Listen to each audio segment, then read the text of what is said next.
Welcome to the Nobody Knowz podcast with Callie Zamzo. Join us for conversations with local changemakers and hear the stories that don't always get told. It'll be honest, messy and beautiful, touching and humorous. Slow down, pour a glass, and pull up a chair. This is the Nobody Knowz podcast. Welcome to Nobody Knowz. I'm your host, Callie Zamzo.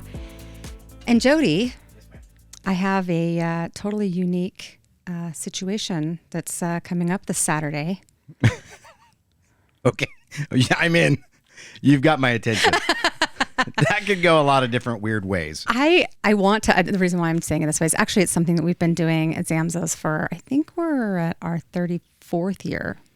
But Wow. It's the annual Frisbee Fest. Oh! Do you know about this? Come on.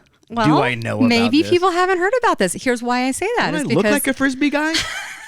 I don't know what a Frisbee guy looks like, but...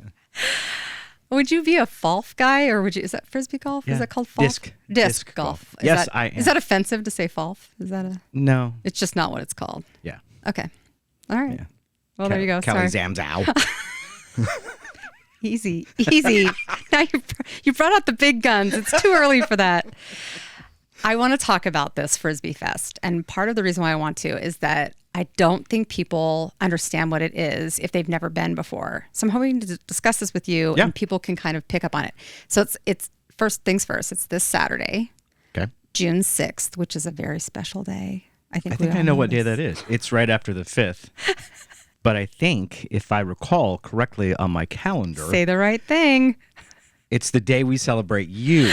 That's right. And 29? How old are you now? 29 years old. And holding. Yep. Anyway, oh boy. Last year was a big year, and now this one's kind of like womp womp. It's kind of weird, isn't it? Yeah. Yeah. Okay. Well, anyway, that's not what we're talking about. We're talking about the Frisbee Fest. So for people who are not sure about what this is, just at its baseline, it's a dog and owner Frisbee competition. Mm-hmm. And these are all just regular, normal people. It's not like we're flying people in from out of town to do these amazing tricks with their dogs. These are people who live in this valley, and they're regular old dogs that they bring, and they sign up and they compete against each other, throwing Frisbees for their dogs. Now, before you're thinking, oh, I just have a little dog. Little dogs can do it too. They're awesome. They are awesome. Yeah. Big dogs, little dogs.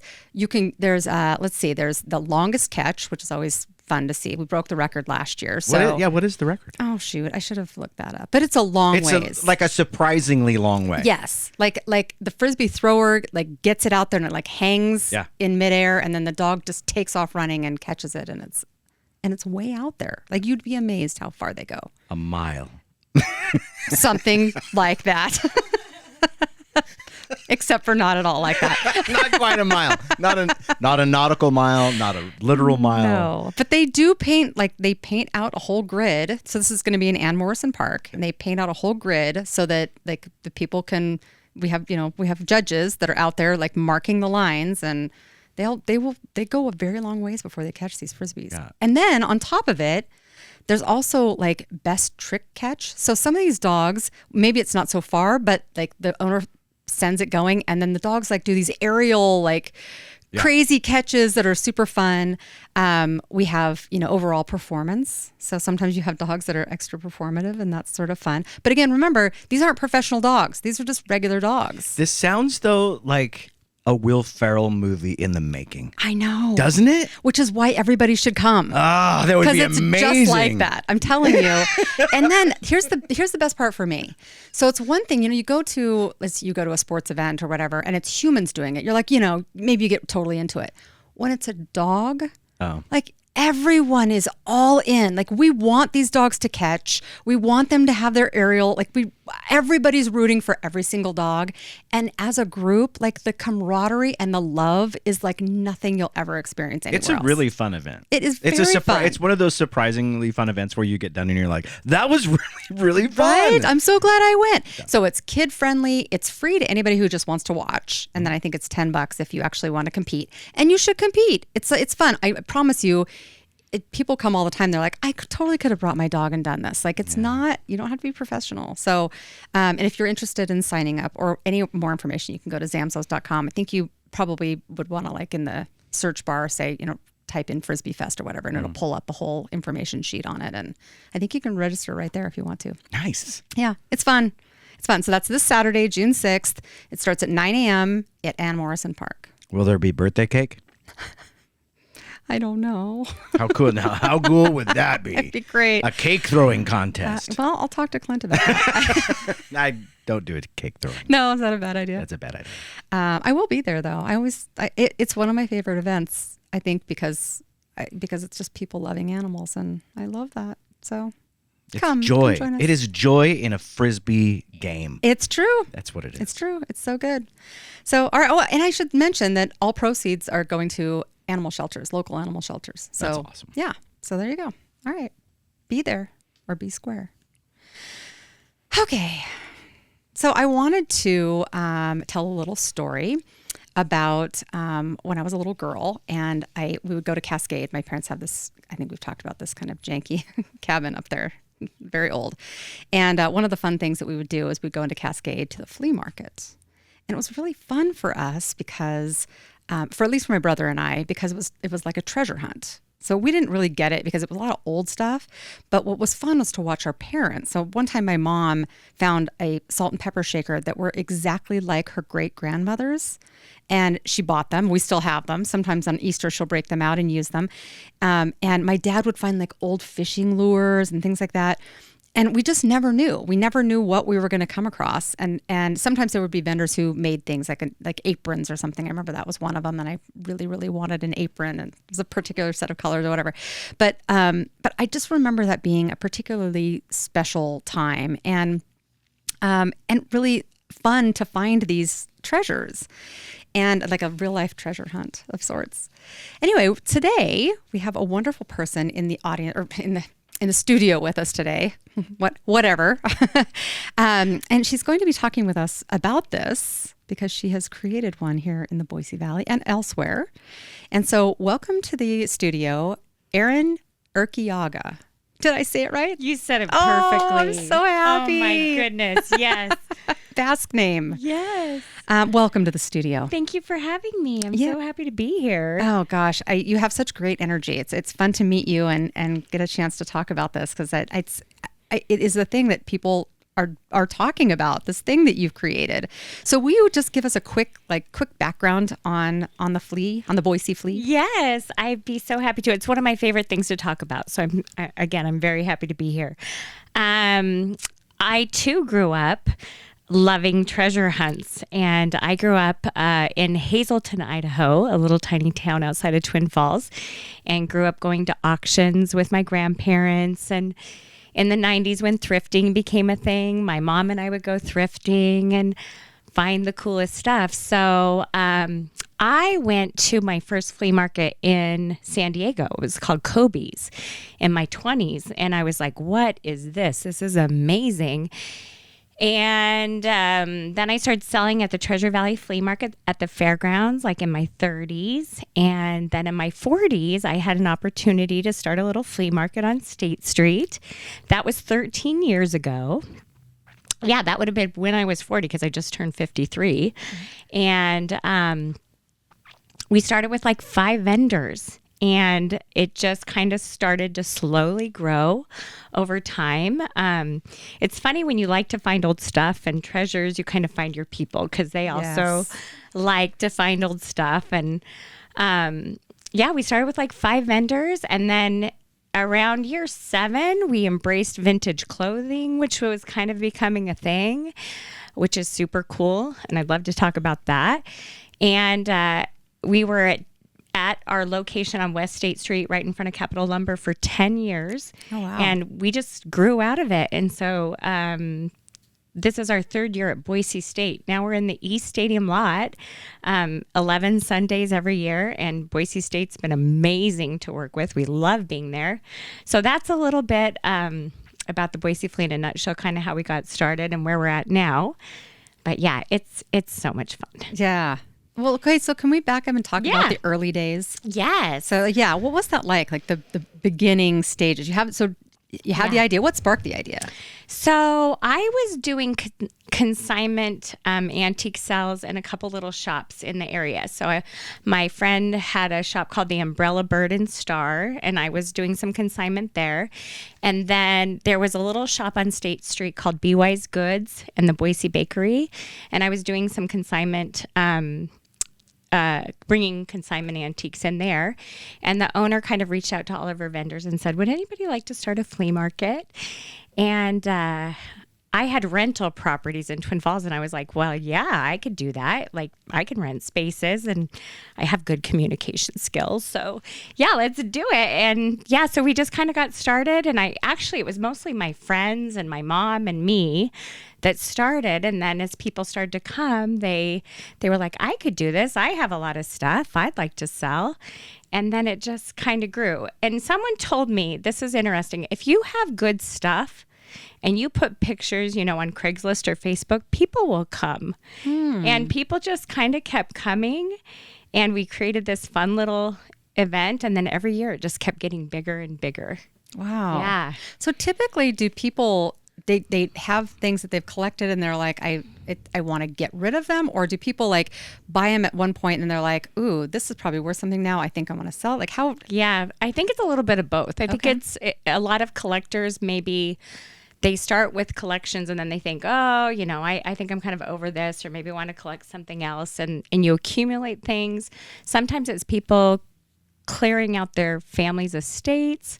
Oh. And then I think once people start, there's tons of YouTube videos on what's collectible, what things are valuable. And I think after a period of time, people start kind of gaining knowledge about items, and then they go seek them for resale value. So a lot of our vendors go to yard sales, thrift stores, estate sales, and they're just very well educated about the value of things, which is fun. Yeah. So that's cool. Yeah. It'd be fun to pick the brains of people who kind of know that and do that. It's really fun. And one of my favorite things actually is we have lots of like high school students that are reselling vintage clothing, and they're such entrepreneurs. Like they'll go and knock on doors and say, hey, do you have any clothes you'd like to sell? And which is so fun. I mean, they just have this entrepreneurial spirit, and they're hustling and they're learning, and they're out there peddling clothes at the Boise Flea making money, and it's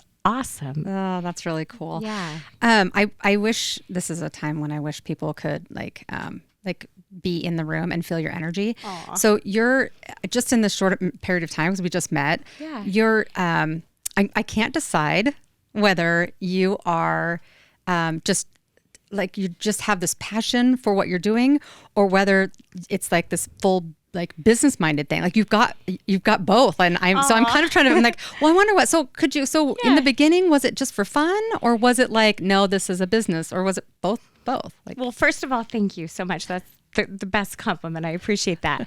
I love what I do so much. And first of all, personally, and I said this recently on another interview I did, I just have a love for like the history behind old things.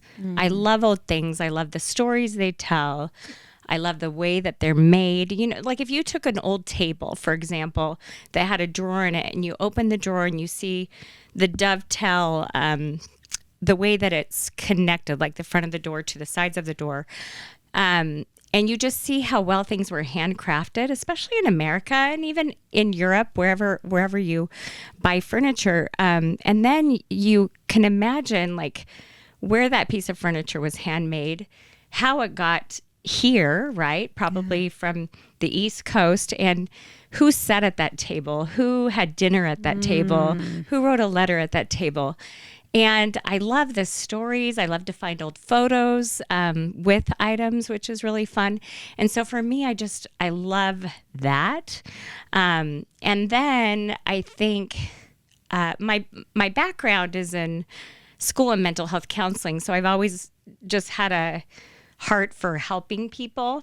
And I didn't really, when I started in the flea market business, it purely was for my love of old things. But as time has gone by, it's kind of evolved into another way that I get to serve the community by helping small businesses and helping people like that also have a love for old things and sustainability and shopping local and all those things that we all love. Just helping them promote their own little businesses. So it's evolved into something much bigger than I could have ever imagined, which is so awesome, you know? Yeah. So can you remember the point when you realized like things, like this is taking off, like this is yes, I remember like when we first started, I was in pharmaceutical sales for a little while, and that's a different kind of sales than selling antiques. But I remember one of my managers saying, control the controllables. Like in good business, you control the things that you can. So as I was building my business, I knew that I had to have really strong relationships with my vendors.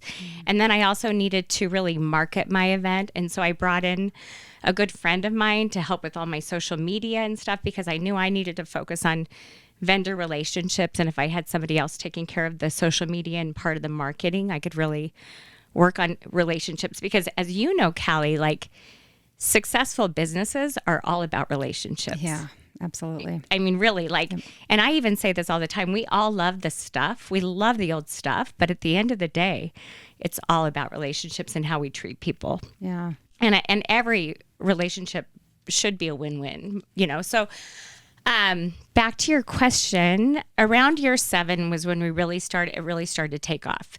So it didn't just happen overnight. I was working another job and just doing this like the second Sunday of each month. And I remember one day, like in the middle of a flea market, I looked around at all my vendors, and there were hundreds of people. This is when we were on State Street near Capitol Lumber. There were hundreds of people there. We had food trucks. People had their coffee. They're walking around with their dogs, you know, enjoying the sun, finding things, trying on clothes, trying on jewelry with their little bags of like housewares. And I was like, this is amazing. And I really had to pause because I would be so busy during the day, just kind of trying to make sure everything ran smoothly. And I was like, oh my gosh, Erinn, you need to like really absorb that this is happening right now. Like, look at this. Yeah. And I would say it was a little bit of luck and a lot of work and good timing. And it's just been a lot of fun. Wow. Yeah. I'm going to digress just for a second. Yes. Because on the way here, I was listening to a podcast, and they were called Hidden Brain. And they were talking about like being in moments like that, and how like what it does to our bodies when we take a moment, and when we realize we're in a moment like that. Sometimes we're in a moment, it passes, and then we think about it and we're like, oh, that was nice. But if we can stop in that moment, it's money for our bodies. Yes. Like it's good for our bodies and our minds and just our psyche, all of it. It's just really, really good stuff. And that really, the argument was we should do that a lot more. We really should. Yeah. I do not do that nearly enough, but I feel like in that moment, I now do try to do that same thing when we're at Boise State. Like I try to look around and just say, oh, wow, this is, you know, not to say like every day goes super smooth, because there's sometimes it doesn't, but I really do try to pay attention to that. So I thank you for acknowledging that. I couldn't agree with you more. Yeah. Well, and it's such a gift, I think, when we actually do stop for a second, and then we actually realize we stopped, and it, you know, and we're like, okay, it's all coming together. And then of course, you know, then there's somebody who comes out of the blue and is like, I need help with something. And then you're gone. Exactly. Back off and running again. Yes. But yeah, to try to do more of that. And I don't even know in the regular day-to-day how we're able to do that. I know there are people who are much better at staying in the present moment much more often, and I think it's literally practicing. You got to just practice doing it. I absolutely agree. But I work on that all the time. Yeah. Yeah. Oh my gosh. Okay, so now you got to a point where things were so big that you had to choose a different space. Yes. So how did that go? So we kind of kept expanding on State Street, and by the end of, it would have been 2023, that October, I was like, I got to find a new place. So I was looking at parks. I was looking at private parking lots. And I called my sister. She's an event coordinator at the College of Southern Idaho. And I said, down in Twin Falls, and I said, Katie, does CSI rent spaces for private events? And she was like, yeah. And I go, do you think Boise State would do that? And she's like, I don't know why not. And I said, do you know the event coordinator at Boise State? And she goes, Erinn, they have a website. And I was like, oh, yeah. So I got on the website. I emailed their event coordinator on a Saturday. Now, granted, so this is like, by this time, it's like January of 2024. And I got to figure something out. I got to figure out a space because there's people, I got like at least 70 vendors depending on me.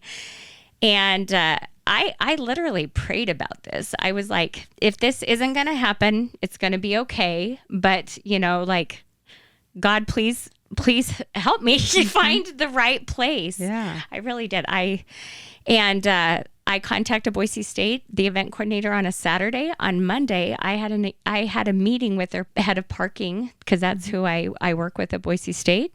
And he was like, you need to do this, this, and this. And I was like, okay.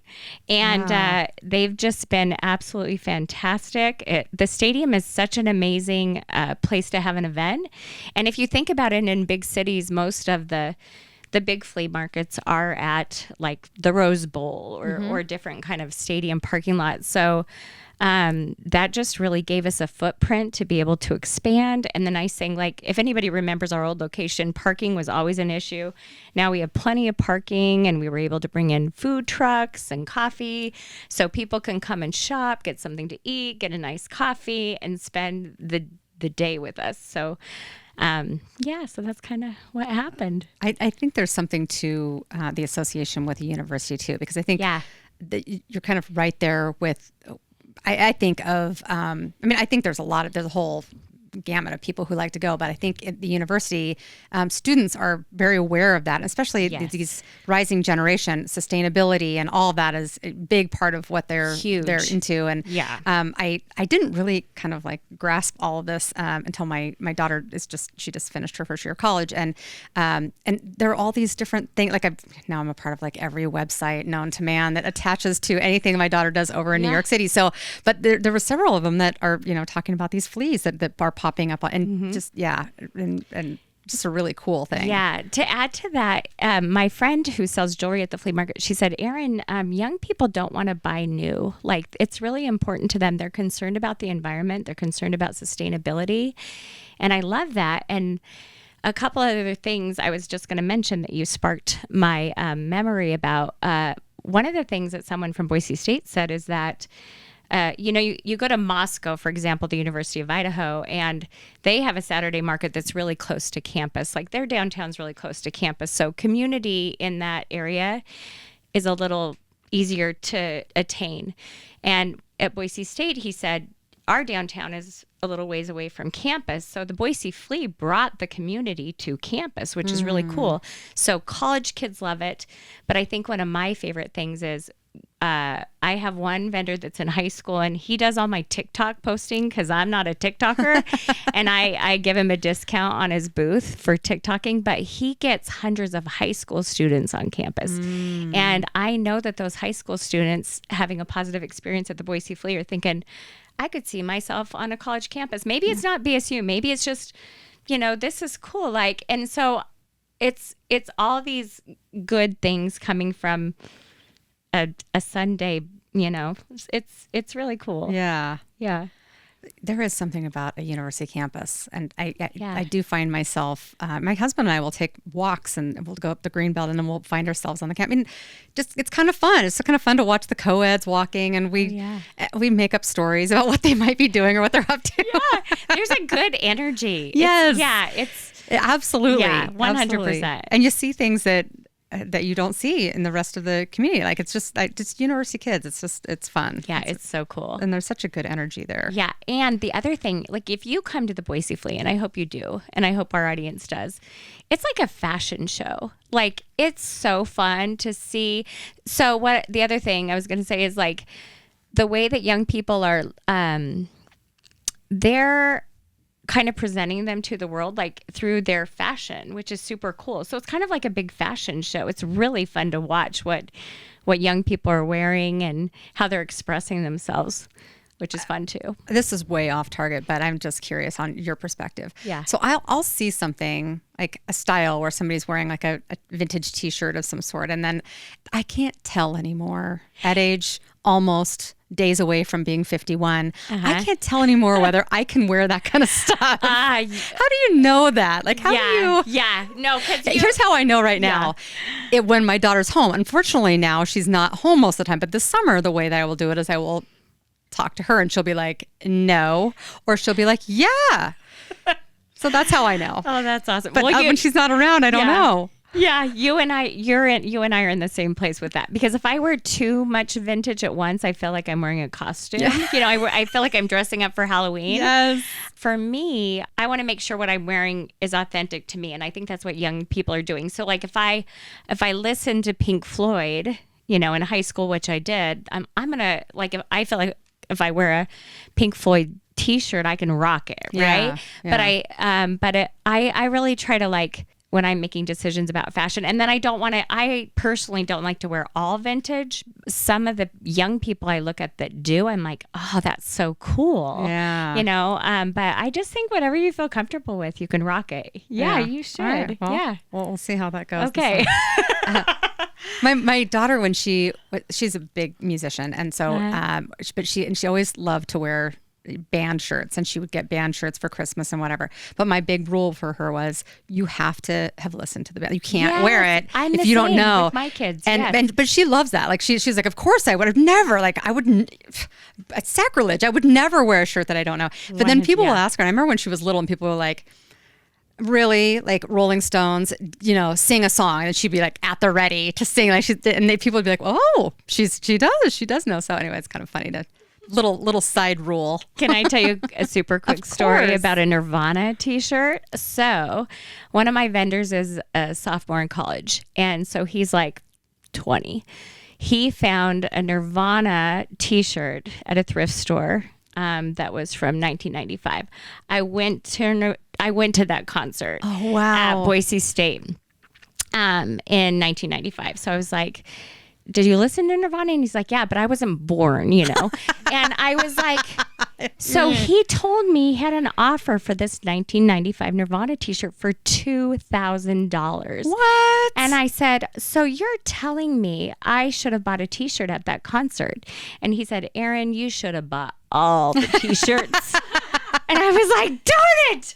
Of course. Yes. Of course. Wow, yes. That's wild. Crazy. So be looking for Nirvana t-shirts. All right. Yes. New thing I'll be looking out for. Yeah. I think this is a good transition to talk about why. Why do we think that vintage things, like what is it about the human condition that things that are old we start to like revalue and like maybe overvalue under certain circumstances? I think you said it with the salt and pepper shakers. Oh. I think that there's a nostalgic piece to those things that bring us back to those happy memories of our childhood and our families and connection with our loved ones. I heard about this restaurant bar in Las Vegas. It's called Rebar, and they sell nostalgic pieces. So when people come in to have dinner, you know, or a drink, they can buy like the a lunchbox they had when they were a kid, you know. So I think that's what it is. I think right. So I think that there's the nostalgic, there's the memory, there's the appreciation for things that are made well. And really, when you look at it, I mean, not to knock on new things, because there are nice new things, but if you look at the quality and craftsmanship, you know, of how things were made, you know, in earlier years versus now, there's no comparison. Yeah, it is. It's definitely different. I would agree. Yeah. And that kind of goes into the sustainability part too, because obviously if we hadn't made things really well back then, we couldn't be doing this. Yes. But the sustainability part is that's an element too, and different than, like, I think when I was a kid, I was a part of the Ecological Science League, or whatever the heck we called our Earth Club. And you know, we were trying to recycle paper and yada, yada, yada. It was different though. Sustainability it was different then than it is now. Like it's more deep rooted and more, what do you think? Can you speak to that? I definitely have an opinion on that. I think that I think when you and I were growing up, probably you graduated in the 90s like me from high school. Proud 93-year over here. Yeah, right. I really think things were still being made well then. Yeah. And I don't think we were importing so much stuff. And I even in the thrift stores now, I think people that thrift will see like there's so much stuff that's made in China now. And so it's getting harder and harder to find quality vintage things. But yeah, I just think that people really value well-made things and things that last. And I think as consumers, we need to really be aware of what we're consuming and what we're purchasing. Because I don't think this fast fashion, that's kind of the thing now that we can order, synthetic clothing. Like you can touch clothing in thrift stores now and you can easily tell what's synthetic and what's not. And I don't think that's good. It's not good for our environment. Yeah. I don't think it's good for our health. So I think being conscious consumers is part of sustainability and just really taking care of our planet, Yeah. I think it's really important. But yeah, I think that's why I think things were still being made when we were growing up. Yeah. It's interesting how the difference of even just how it feels on your body and how your day goes when you have we have our favorite shirts and our favorite pants and our, Yes. that we tend to migrate to. Yes. And sometimes I don't know that we take the time to go, why is that? Why is this shirt? I mean, sometimes it's the cut, but very often it's the feel of the fabric or it's, Yes. And I've even heard of mothers now are thrifting they're having a hard time finding 100% cotton for their children. Really? And so their young mothers are thrifting more to find cotton because so few things are actually made with cotton. Even if you look at sheets, you go on Amazon to buy new sheets, try to find 100% cotton. It's crazy. Yeah. Huh. It's interesting. It is for sure. So when you talk to us about on a day that the market is going on, so I'm guessing you're putting out fires and whatnot. Yeah. But when you walk around, what do you see and what are you experiencing for you? When you're, yeah. Okay. So, I try to, like I said, I try to control as many things as I can. So I'll have this, my next event is coming up Sunday, June 14th, for example. So, I get up at 4:30 that morning. I'm at Boise State at 5:45, putting out cones for all my reserved spaces. And then as vendors arrive, they kind of fill in the spaces as they arrive. So I get there in the dark and I get to watch my vendors kind of unload their things. And what a labor of love, because they love this day so much. And they are out picking and sourcing and finding cool stuff to bring to the flea. So I get to watch them come in and unload. Set up their spaces. I get to kind of see all the tents come up as I'm putting out cones for bike lane parking and all the things. And then we do allow early shoppers. Our hours are 10 to 4, but we do allow people to come in early. So we'll have kind of the first wave of the hardcore, treasure hunters. It truly is like being a pirate. You know, you never know. Like you said, you never know what you're going to find. So we have kind of a first little wave in the morning. People come through with their coffee, and then as the day kind of progresses, we get kind of a younger crowd with our high school students, and it's so fun. They'll be gathering and talking and showing off. One of my college vendors, he does a little segment on our Instagram. If you haven't checked it out, it's at the Boise Flea on Instagram, and he does a little segment for us every time on what people wore to the flea. So we have a little fashion show, and he'll feature some of our vendors, and then sometimes children. A lot of people bring their children to the flea, and they're dressed so cute, and they come and they're our little treasure hunters. But he puts together a super cute little video on what people wore to the flea. And then it's fun because we have built so many great friendships. So I sell with my mom. My mom does a flea market with me. And I love that. Yes, we've been doing it for years, and it's such a special time for us to share with each other. And what's fun is we just went thrifting in Twin Falls and bought a bunch of stuff. And it's fun because we've made these relationships. So we're like, oh, Pam likes this stuff and Eric likes this stuff. And so we get we get a treasure hunt for our friends. And so our friends come through and we say hi, and then we have our regular shoppers come through. And it's just it's super fun to see what people buy. It's super fun to see people leaving the flea market with this really cool piece of art or a bag full of vintage clothes or, a lamp or that. I just love that. I love to see people come through, grab a coffee, see their friends, see what other people are wearing, be inspired, and then walk away with something. And then what's really fun is we have a lot of our shoppers post on our Instagram what they found and what it looks like in their homes. Oh, that's cool. Super cool. And I'm like, I didn't think about that. That looks so good. I'm going to look for that. People are so creative. They're so creative. Yes. And so we stick to antique, vintage, and handcrafted. So we have a lot of crafters. We have people that make like amazing art and silly greeting cards, and we have a sourdough bread baker. We have a lady coming this season that has a VW flower truck, and so she's selling bouquets. It's just because we're trying to kind of create a whole experience, right? Like a really pleasant experience.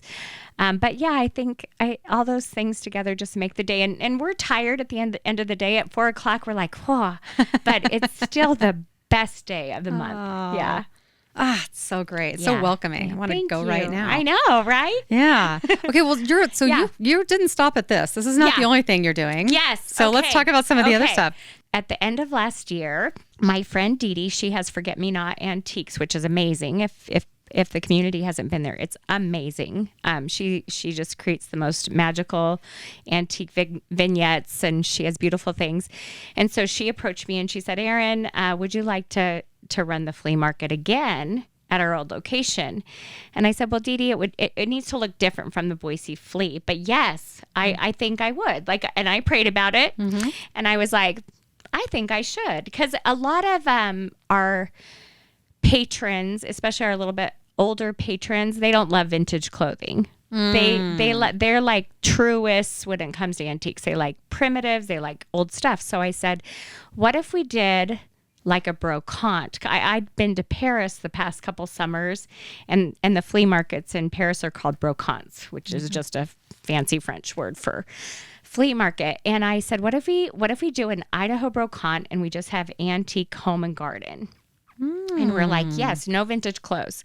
So we did one last November, and then we've done a couple this year. We have one coming up June 21st. Those are also on Sundays. So the Boise Flea is the second Sunday of each month, like Taco Tuesday, second Sunday. Okay. And then the brocante is the third Sunday. Okay. And listeners can find that on our Instagram, so at Idaho Brocante or at the Boise Flea. So we went back to our roots with Idaho Brocante, and we just have a total of 5 events at that location this year, but we have 45 vendors there. Oh, wow. And we have La Crepe food truck and a coffee truck and one other, we usually have 1 or 2 other food vendors. And it's lovely. And people that maybe Boise State is like a flea market on steroids. It can be kind of intense, right? Like it's lovely, but it's a up a notch, right? Mm-hmm. And Idaho Brocante is just like a very more relaxed atmosphere, and our customers are like, this is the best of both worlds. Mm-hmm. Like you could go to both, the Boise Flea and Idaho Brocante, or just whichever one works with your schedule. And so we kind of we have some vendors that do both, that bring different things to each of our events. But Idaho Brocante is just super fun. And people are learning the word. They're like, how do you say that? What is that? But they're coming around. And then I'm doing another event. It's coming up this Saturday on your birthday. Of course, best day. Yeah, everything cool is on Callie's birthday. It's called Magic Valley's largest yard sale. So I grew up in the Magic Valley. It's at Twin Falls. My sister, the one that works at CSI, she's helping me coordinate this. And I'm partnering with Town Square Radio. They put on Idaho's largest yard sale at the fairgrounds I'm sure people in the community know of that event. That event is awesome. So I'm coordinating a Magic Valley's largest yard sale this Saturday, June 6th at the CSI campus. And it's actually not even too late to be a vendor. So reach out to me on Instagram if you want to be a vendor. So that's super exciting. Now with that one, we're doing anything goes, because you can, anything new, old, clean out your, we're saying like clean out your closets, clean out your garages, clean out your barns and your storage units. So we're really hoping, I'm hoping to connect with some people in the Magic Valley, because there's not really anything like that down there. And that's where all my family's from. So it gives me an excuse to go home and see my family too. But so lots of exciting things. There are a lot of markets in the Treasure Valley, as you well know. There's lots of little pop-ups coming up, because I feel like the community does, like you said, they're just looking for fun things to do, and it's been really neat to create something so special and be a part of something so special. And yeah, that's really cool. This is totally tangential again. I don't know what's wrong love with that today, you do that, because I'm totally the same. And this is going to be one of those things where I'm going to say it and then there's nothing else to go with it, but I'm going to say it anyway. My mom is from Twin Falls. What? So there you go. There's my little side. Goodness. So, as a kid, we're probably related. Probably, right? Probably. We spent a lot of time. We would go back and forth because she had, family members that lived there. And so my whole growing up, it was like, it wasn't really a vacation because it's kind of close by, but it felt like, okay, we're for the weekend, we're going to Twin Falls, and going to see my We're so great-grandparents. lucky to have grown up in Idaho. What a great place to be. I agree. Okay, so switching totally different location. Let's go back to Paris. Okay. Let's go to Paris. So was there something about Paris that kind of sparked this brocante idea, or like? Yeah, I always wanted to go to Paris. I don't know why. Like, you got to pay attention. Yeah. When your heart is like screaming, do something, I just kind of believe, for me, that's led me in the right direction, right? Like, I've really worked hard. Maybe that's my counseling background, to try to make decisions out of trust and not fear, right? So my heart just was always like, go to Paris. So a couple years ago, my mom and I went to Paris, and we went to the flea markets, and I love things like that because there's just so much inspiration, right? And the things there are old, and they know old. They know old. Like, we're talking, and I was able to buy just some beautiful jewelry and art, and then we had a wonderful time. And the Europeans really have life figured out too, because they'll sit at a cafe and drink coffee or have a glass of wine, and just enjoy the day.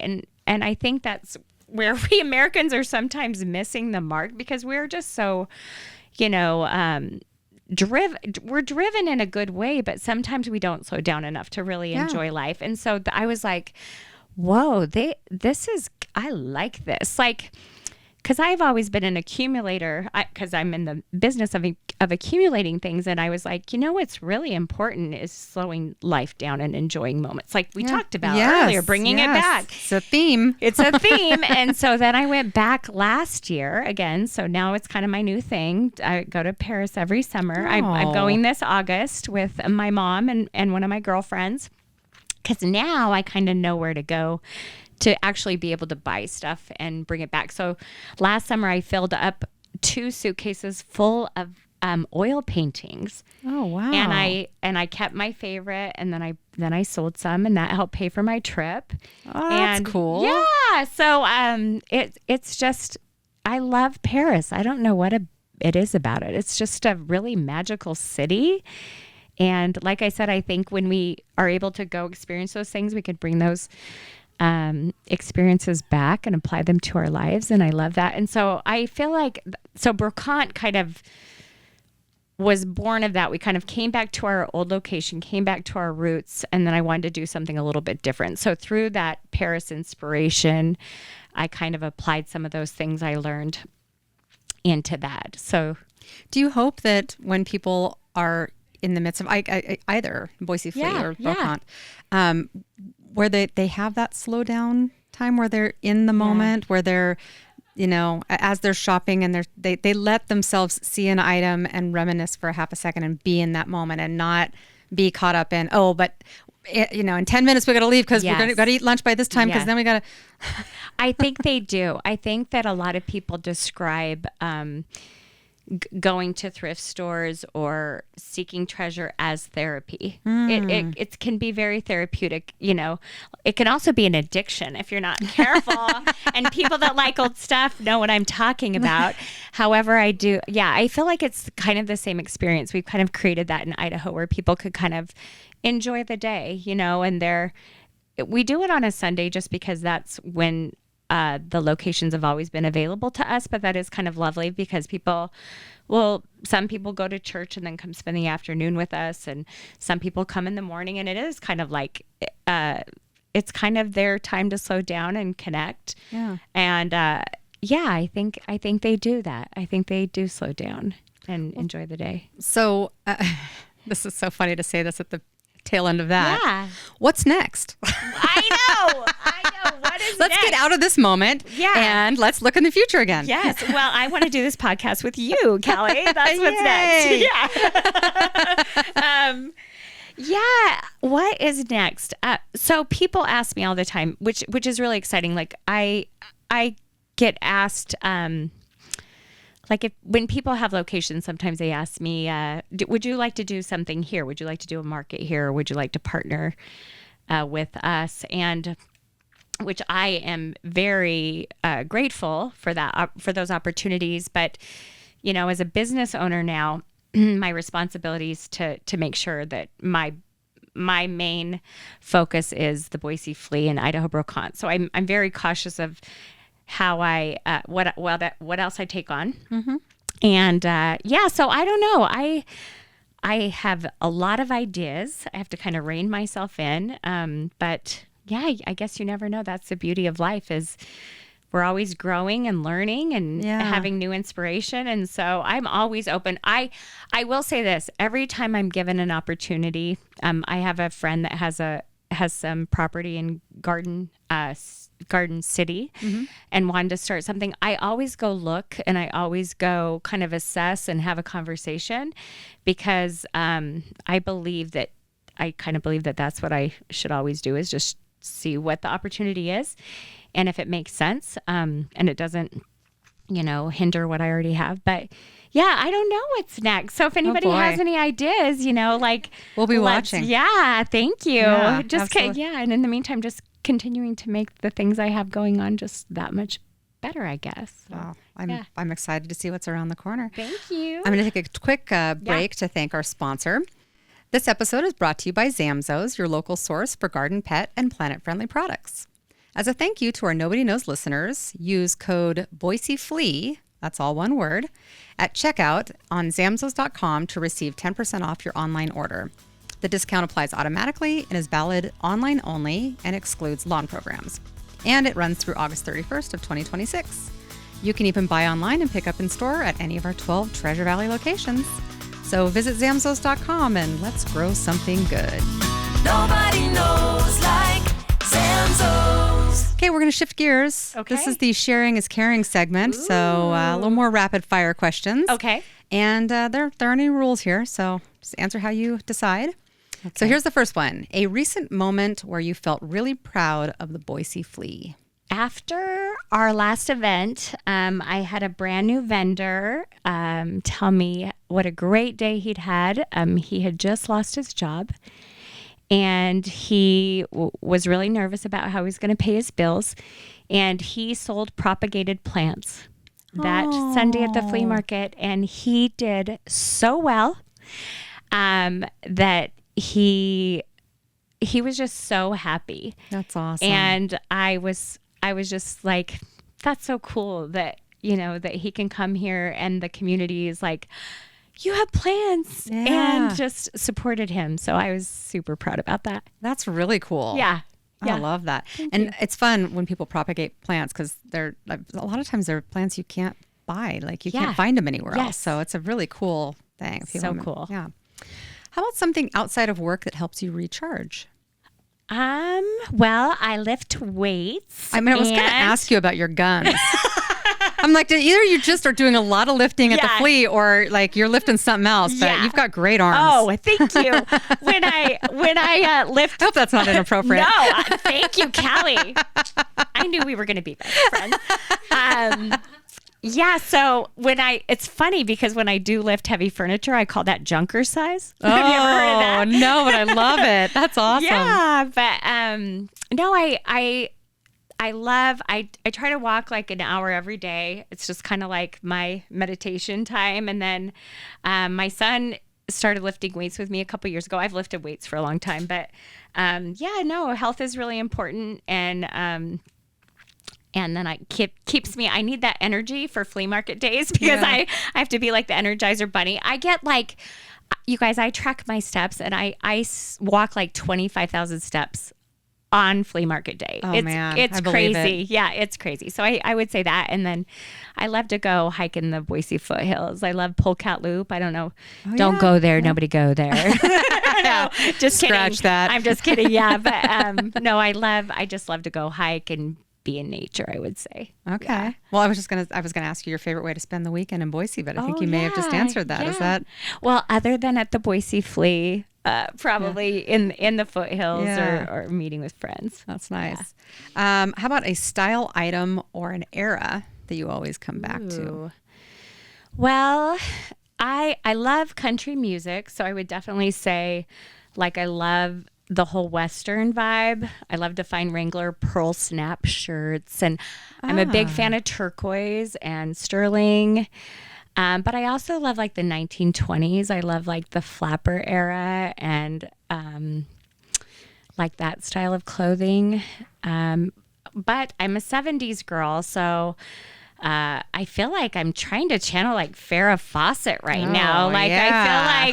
I feel like I know. So basically, Callie, I'm all over the place. But yeah, Eclectic. We call that eclectic. I feel like right now though, I am probably trying to channel kind of more of that like 70s like chill vibe because I guess I'm aspiring to live my life like that a little bit. Yeah. I think it's Yeah. and for people who are not of our age. Yes. There is something about this age where we do begin to kind of go back to prior decades. Yeah. And each one has different sets of memories and fads and stories. And Yes. okay, Yeah. that- Do you remember blue mascara? Oh, Electric yeah. blue mascara. Like, Yes. I'm like, should I? And then I'm like, I don't know. That's pretty awesome. Right? Yeah, the whole neon phase was Yes. real big for me. I really got into that, and I remember at one point it was ski season, and there was a sunblock that was like neon pink, Yes. and I put that on my face. Like, I mean, come on. Yes. That was I will a wear lot. neon when I walk now. Yeah. Because it serves two purposes, right? It brings you back to the 80s, and then also people can see you. Yes. So that's good, right? When they're driving. Yeah, love it. Love you it. just summed up 50s right Yeah, there. right. In a heart. Yes. Yes. Well, just start listening to Madonna and it'll really take you Oh, back. Like man. that's my new thing too. Maybe that's why it's weird. Yeah. Oh, I know. I love it. Love it. I'm right there with you. Okay, so we're at that point in the show where we're Okay. going to ask the question that Yeah. we ask everybody. So here we go. What is something that nobody knows? Well, I was thinking what to share, but I think this is funny, and I don't think most people know this about me. But when I was in my 20s, I was a runner, and in my late 20s, someone talked me into doing a bodybuilding competition. Wow. And so when I was 30, I did my first bodybuilding competition at Timberline High School. Wow. And it was one of the hardest things I ever did because I was a runner and I could eat carbs. And then when I was training, I had to eat a certain way and I thought I was going to die. But I think that it was good because it taught me discipline, and that food is fuel. So I think ultimately it was good. But I think it's kind of funny that I actually, you might not know this about me meeting me today because I've really had to overcome it. But I had a lot of stage fright. I would get so nervous when I had to speak in public in high Oh my school. I would gosh. cry. I would literally cry. I ran for student body president. I was valedictorian. I had to give a speech and I would cry. And so doing that bodybuilding competition and getting on stage in a bikini, Yes. I I think that it kind of knocks some scare out of me, because if you Absolutely. can do that, my gosh, you can do just about anything. So right? true. I mean, you're literally like, this isn't like, I think about how if I have an outfit where I'm like, okay, Callie, whatever you do, Yeah. don't let people see the right side of you today, because, or what, whatever it is, or don't let them see the back. But in that situation, it's all out It's there. all out and, there, And the yeah. whole point is they're analyzing Oh your yeah, body. it was Like, horrible. that is It was very it was challenging. horrible, and I didn't do well. I didn't do well in that competition. Really? Yeah, no. That surprises me. Well, thank you. I don't like to wear a bikini now. Ugh. but yeah, no, I did it, and it was so scary, but I did it, and yeah, now other things aren't that scary, I guess. That's incredible. That's a great Thank you. story. Thank you. Wonderful Yeah. answer. Yeah, thanks. I love it. Thank you for being on the Yeah, show. Thank you so much for having And thanks me. for this is a really fun thing you're doing for the several fun things you're doing in the Thank you. community, and we Yes. appreciate you. Thank you you. for doing all this, and also can we be friends? Because I think we need to be friends. Yeah. Yeah, absolutely. Can I share the dates one more time? Yes, please Okay. do, and also how people will find you. Okay. Again, on Instagram or Facebook at the Boise Flea or at Idaho Brocante. And our next Boise Flea event is Sunday, June 14th. That's at Boise State. And our next Idaho Brocante date is Sunday, June 21st. And that is on 30th and State Street in downtown Boise. And or you can find me on Instagram at Erinn Urquiaga, Erinn with 2 N's. And yeah, I just welcome anybody to come and visit us or be a vendor if you want to. I make the process as simple as possible. And yes, I would love to be your friend. That would be Awesome. amazing. Wonderful. Yeah. Okay. Well, if you enjoyed today's conversation, please follow the podcast and leave a review. Next week, we'll hear from another incredible voice shaping the Treasure Valley. And until then, thanks for listening.